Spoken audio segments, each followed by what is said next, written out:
సతీష్ గారు మీ frame freeze అవుతుంది, నేను మరోసారి మీ దగ్గరికి వస్తాను.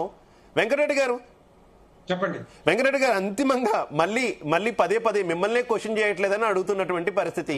ఓకే, కాంగ్రెస్ అయితే హామీ ఇచ్చింది, గత నుంచి మీరు అంటున్నారు కాంగ్రెస్ ఇచ్చినటువంటి హామీలను మేమెందుకు అమలు చేస్తామంటూ కూడా భారతీయ జనతా పార్టీ క్వశ్చన్ చేస్తున్నటువంటి పరిస్థితి. ఎవరు హామీ ఇచ్చారన్న దానికంటే కూడా బీసీల సంక్షేమం అందరికీ ముఖ్యమైనటువంటి అంశం కదా. ఇప్పుడు నేనేం ఒకటే చెప్పాలనుకుంటున్నాను. ఒకవేళ నిజంగానే భారతీయ జనతా పార్టీ లేకపోతే కేంద్ర ప్రభుత్వ పరిధిలో నిజంగానే చేయాలనుకుంటే మధ్యప్రదేశ్లో ఎప్పుడో చేసేవాళ్ళు, మన మహారాష్ట్రలో కూడా చేసేవాళ్ళు, బీహార్లో కూడా చేసేవాళ్ళం కదా, అన్ని రాష్ట్రాల్లో చేసేవాళ్ళం కదా. అలాంటిది ఏమంటారు, మీరు చేయాలని అనుకోలేదు కాబట్టి చేయలేదు, అనుకుంటే చేయగలరని అంటున్నారుగా. మధ్యప్రదేశ్ లో ఎవరున్నారండి? ఏ ప్రభుత్వం ఉంది గత 20 సంవత్సరాల కాలంలో? బీజేపీ ప్రభుత్వం కాదా? కాంగ్రెస్ పార్టీ ఉంది అక్కడ? ఏమన్నా లేదు కదా. మధ్యప్రదేశ్ లో మహారాష్ట్రలో ఎవరున్నారు? భారతీయ జనతా పార్టీ ప్రభుత్వం ఉంది కదా. బీహార్ లో కూడా ఎన్డీఏ ప్రభుత్వం ఉంది కదా. నిజంగానే అక్కడ కూడా వచ్చింది, ఇట్లాంటి డిస్కషన్ వచ్చింది, ఇలాంటి పెంచాలని వచ్చింది. కానీ అక్కడ చేయాల్సిన ఏంటంటే ఆ ప్రొసీజర్ కానీ లేకపోతే రేపు పొద్దున ఏ విధంగా పెంచాలి అనే ఆలోచన ఇప్పుడు ఒక్కొక్క రాష్ట్రం తీసుకుంటే కాదు నేను అనేది, టోటల్ గా ఒక యూనిట్ గా మొత్తం నేషన్ నే తీసుకోవాల్సి వస్తుంది, భారతదేశాన్ని తీసుకోవాల్సి వస్తుంది. అందుకే కదా ఇప్పుడు నోటిఫికేషన్ రిలీజ్ చేసి. దానికి వీళ్ళు ఏంటంటే కాంగ్రెస్ పార్టీ ఎందుకు ఈ డిక్లరేషన్ తీసుకొచ్చింది? ఏ ఎన్నికల్లో కూడా గెలవలేని పరిస్థితులు ఉన్నారు, ఏ రాష్ట్రంలో ఎన్నికలు జరిగినా కూడా వాళ్ళు ప్రభుత్వానికి రాలేని పరిస్థితులు ఉన్నారు. కాబట్టి వాళ్ళ ఇష్టం వచ్చిన హామీలు ఇచ్చుకుంటూ పోయారు. కర్ణాటకలో కూడా అదే విధంగా ఇచ్చి ప్రభుత్వంలోకి వచ్చారు. కానీ అవుతున్నాయి అక్కడ? వాళ్ళు 6 గ్యారెంటీల హామీలు ఇచ్చారు, అవుతున్నాయి, అమలు అవుతున్నాయి అక్కడ? వ్యతిరేకత వచ్చింది అక్కడ కూడా. అందుకే ఇక్కడ తెలంగాణ రాష్ట్రంలో కూడా అక్కడ ఎలాగో గెలిచిరో అదే హామీలు ఇక్కడ తెలంగాణ రాష్ట్రంలో ఇచ్చి ఈ రోజు ప్రభుత్వంలోకి వచ్చారు. వచ్చిన తర్వాత హామీల గురించి ఎప్పుడైనా మాట్లాడుతున్నారా? హామీలు ఎప్పుడైనా అమలు అవుతున్నాయా? ఎన్ని అమలు అవుతున్నాయా? 6 గ్యారెంటీలు ఫర్ ఎగ్జాంపుల్, ఆ 13 అంశాలు ఒక 2-3 అంశాలు మొదలుపెట్టారు తప్పితే ఇంకా 10 అంశాలు అట్లనే ఉన్నాయి. మరి ఈ తెలంగాణ వీళ్ళకి ఇచ్చిన హామీలతోటి హామీలు అమలు చేయకపోతే రేపొద్దున తెలంగాణ రాష్ట్రంలో వ్యతిరేకత రాదా? ఇగో ఇలాంటి హామీలు ఇచ్చి ఇష్టం వచ్చినట్టు అలవిగానే హామీలు ఇచ్చి ప్రభుత్వంలోకి వచ్చింది కాంగ్రెస్ పార్టీ. ఎందుకంటే బీఆర్ఎస్ పార్టీ మీద భారతీయ జనతా పార్టీ పోరాటం చేసి పూర్తిగా వ్యతిరేకత తీసుకొచ్చింది కాబట్టి ఆ రోజు ఆ టైంలో కొన్ని అబద్ధాలు చెప్పి ప్రభుత్వంలోకి వచ్చింది. కాబట్టి వీళ్ళకి డిపాజిట్లు రాలే కాంగ్రెస్ పార్టీ 6 నెలల ముందు, ఎన్నికల ముందు.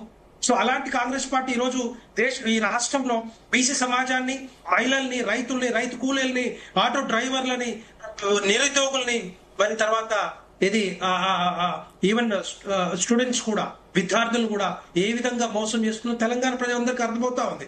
ఇవన్నీ ఇచ్చింది ఏంటంటే వాళ్ళకి స్వయాన చెప్పారు ముఖ్యమంత్రి గారు, మా చేత కావట్లేదు, మా దగ్గర డబ్బులు లేవు, పైసలు లేవు, మేము డెవలప్మెంట్ కూడా చేయలేని పరిస్థితుల్లో కాంగ్రెస్ పార్టీ ఉంది. అలాంటి పరిస్థితుల్లో వీళ్ళు ఏం చేయగలుగుతారు? అందుకని చెప్తున్నా, ఈ బీసీ డిక్లరేషన్ అనేది బీసీ సమాజాన్ని మోసం చేయడానికి, ఓట్లు దండుకోవడానికి, ప్రభుత్వంలో రావడానికి ఉపయోగపడింది తప్పితే బీసీ సతీష్ గారు చెప్తా ఉన్నాను. అదంతా కూడా కమిట్మెంట్. రాజారాం గారు ఒక్క నిమిషం సతీష్ గారి దగ్గర ఆన్సర్ తీసుకుందాం ప్లీజ్. సతీష్ గారు కంటిన్యూ. సార్, ఎవరు బీసీలను మోసం చేస్తున్నారో సమాజానికి బాగా తెలుసు. ఎందుకు చెప్తున్నామంటే ఇందాక వెంకటరెడ్డి గారు అల్విగాని హామీలో అన్నారు. డబుల్ బెడ్రూమ్ ఇల్లు ఇవ్వడం అల్విగాని హామీలా, లేదంటే వాళ్ళు ఎక్కడైతే అధికారంలో మళ్ళీ హామీలోకి వెళ్ళొద్దు సతీష్ గారు, మనం సబ్జెక్ట్ డిబేట్ అవుతాం ప్లీజ్. మళ్ళీ వేరే అంశాల్లోకి వెళ్ళొద్దు. ఇందాక మీరు డిస్కనెక్ట్ అయ్యారు, ఇందాక మీరు డిస్కనెక్ట్ అయ్యారు. శేషు గారు ఒక అంశాన్ని ప్రస్తావించారు, పార్టీ పరంగా కూడా 42% రిజర్వేషన్ల అమలు అనేది సాధ్యం కాదు అంటూ ఆయన తేల్చిన పరిస్థితి. ఏం చెప్తారు దానికి సంబంధించి? ఒక్క నిమిషం వెంకటరెడ్డి గారు, ఒక్క నిమిషం ప్లీజ్. వెంకటరెడ్డి గారు ఒక్క నిమిషం ప్లీజ్. సతీష్ గారు కంటిన్యూ. ఇచ్చిన హామీలన్నీ కూడా అట్లే ఉన్నాయని చెప్తున్నాను. వెంకటరెడ్డి గారు ఒక్క నిమిషం ప్లీజ్. సతీష్ గారు కంటిన్యూ.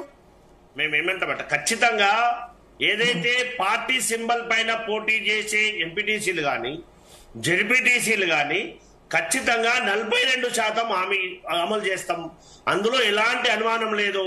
మా పార్టీ అధ్యక్షులే బీసీ కదా, మిగతా పార్టీల లెక్క వాళ్ళు పదవులు మాత్రం బీసీలకు ఇయ్యం, మాటలు మాత్రం చెప్తాం, ఉన్న అధ్యక్షులను తీసేసి ఓసీలను మేం పదవులు ఇస్తాం అనే విధానం కాంగ్రెస్ పార్టీది కాదు. సామాజిక న్యాయం పార్టీ అధ్యక్షులు బీసీ అంటారు, వాళ్ళు ప్రధానమంత్రి బీసీ అంటారు, కానీ గ్రౌండ్ లెవెల్ లో బీసీకి ఏం దక్కుతుంది? మా ఉన్నటువంటి 3 రాష్ట్రాల 2 ముఖ్యమంత్రులు బీసీలు కదా. వాళ్ళు ఉన్నటువంటి రాష్ట్రాలలో దేశంలో ఒక బలమైనటువంటి డిమాండ్ ఉంది. మరి బీసీ మంత్రిత్వ శాఖ ఏర్పాటు చేయాలని చెప్పి మరి ఎందుకు ఏర్పాటు చేయట్లేదండి? చెయ్యాలి కదా, మరి బలమైనటువంటి డిమాండ్ ఉంది కదా. ఓకే ఓకే శేషు గారు, ఆన్సర్ తో సాటిస్ఫై అవుతారా? ఆన్సర్ తో సాటిస్ఫై అవుతారా శేషు గారు? కాదన్నా సతీష్ అన్న, ఇప్పుడు సరే మీరు ప్రయత్నం చేయలేదని ఎవరు అనలేదు. మీరు ప్రయత్నం చేసి వైఫల్యం చెందారు. దాని వైఫల్యం చెందటానికి టెక్నికల్ డిఫాల్ట్స్ ఉన్నాయి అని మేము ఎంత చెప్పినప్పుడు కూడా మీ ప్రభుత్వము వాటిని సరి చేసుకోవడానికి ముందుకు రాలే. అది కదా మేము అంటున్నటువంటి మాట.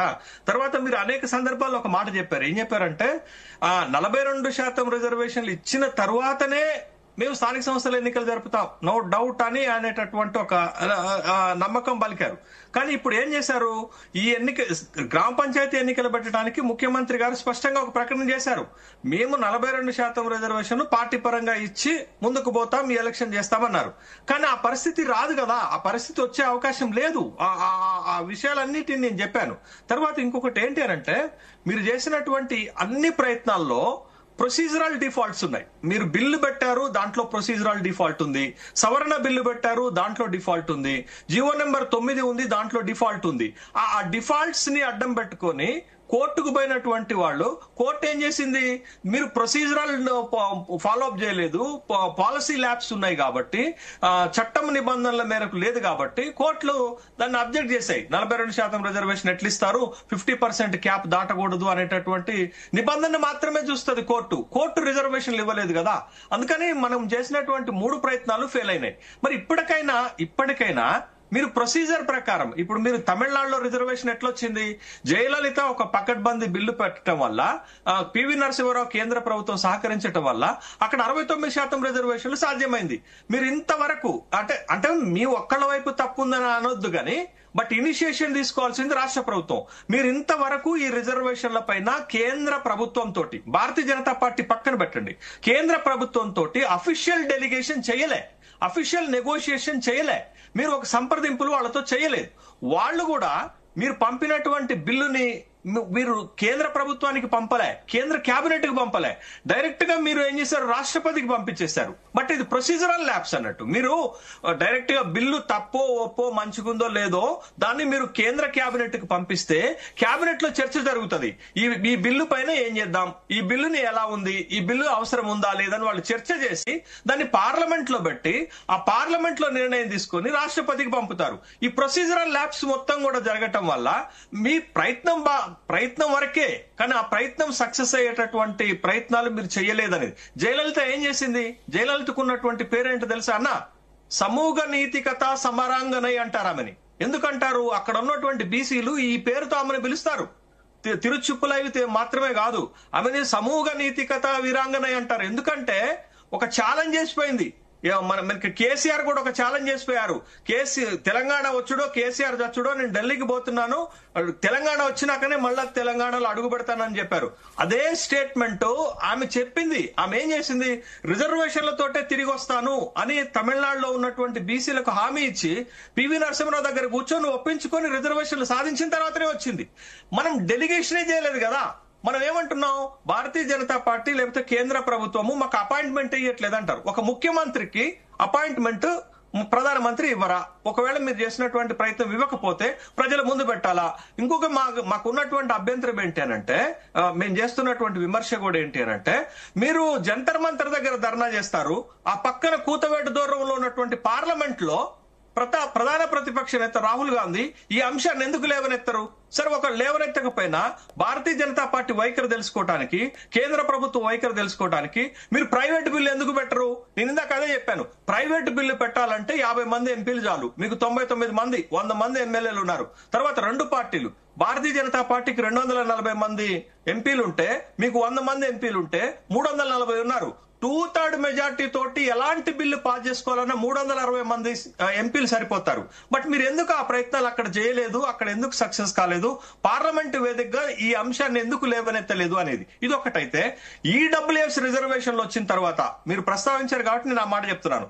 ఈడబ్ల్యూఎస్ రిజర్వేషన్లు వచ్చిన తర్వాత ఈ దేశంలో రిజర్వేషన్లు లేని కులమే లేదు. అలాంటప్పుడు 50% క్యాప్ కి అర్థమే లేదు. కాబట్టి 50% క్యాప్ ఎత్తివేయాలనేది రాహుల్ గాంధీ హిస్సేదారి న్యాయంలో డిమాండ్ చేశారు. బట్ అది పార్లమెంట్, ఇప్పుడు ఓట్ చోరీ గురించి మీరు పార్లమెంట్ వేదికగా పోరాడుతున్నారు, మరి ఈ అంశం మీద కూడా పార్లమెంట్ వేదికగా పోరాడాలనేది మా ఆకాంక్ష. కాంగ్రెస్ పార్టీ విధానాన్ని తప్పుపట్టట్లే, బట్ కాంగ్రెస్ పార్టీ సరైన ప్రొసీజర్ లో నేను కంప్లీట్ చేస్తాను. ఈడబ్ల్యూఎస్ రిజర్వేషన్ వచ్చిన తర్వాత 50% క్యాప్ కు అర్థం లేదు కాబట్టి మీరు ఎస్సీ ఎస్టీలకి ప్రపోర్షనేట్ రిజర్వేషన్ ఉంది, ఇప్పుడు అగ్రవర్ణాలకు అడక్వేట్ రిజర్వేషన్ ఉంది. నష్టపోయేది ఎవరండి? ఇక బీసీలే కదా. బీసీలకు ఉన్న రిజర్వేషన్ విద్యా ఉద్యోగాల్లో 29% మాత్రమే, 27% మాత్రమే, కేంద్రంలో 27, రాష్ట్రాల్లో 29% మాత్రమే, స్థానిక సంస్థల్లో ఇప్పుడు 23, మీరు దించింది 17కి. అంటే నష్టపోయింది ఎవరు ఇక్కడ? ఎస్సీ ఎస్టీలకేమో ప్రపోర్షనేట్ ఉంటది, అగ్రవర్ణాలకేమో అడక్వేట్ ఉంటది. బట్ బీసీలకు వచ్చేసరకు ఉన్న రిజర్వేషన్లు కాపాడబడు, తగ్గిపోతాయి, పెంచడానికి ప్రభుత్వాలు ముందుకు రారు. అంటే నష్టపోయేది ఎవరండి? బీసీలు మాత్రమే కదా. అందుకని ప్రభుత్వాలుగా స్పందించండి.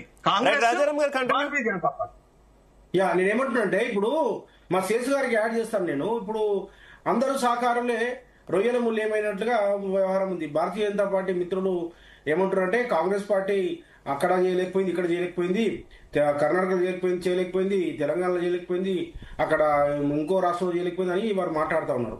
మంచిదే, సంతోషమే. కాంగ్రెస్ పార్టీ ఫెయిల్ అయింది, అందరం కూడా మాట్లాడాల్సిందే. కానీ అదే క్రమంలో ఈ దేశానికి ముచ్చటగా 3వసారి ప్రధానమంత్రి ఉన్నది నరేంద్ర మోడీ గారు. వారు ప్రధానమంత్రి ఉన్నారు, వారు బాధ్యులుగా ఉన్నారు. బీసీలకు రిజర్వేషన్లు ఇవ్వగలిగే శక్తి ఉన్నటువంటి నాయకుడు. ఇలా మా శేషు గారు చెప్పినట్టుగా ఈ అంశాన్ని లేవనెత్తాల్సినటువంటి ప్రతిపక్ష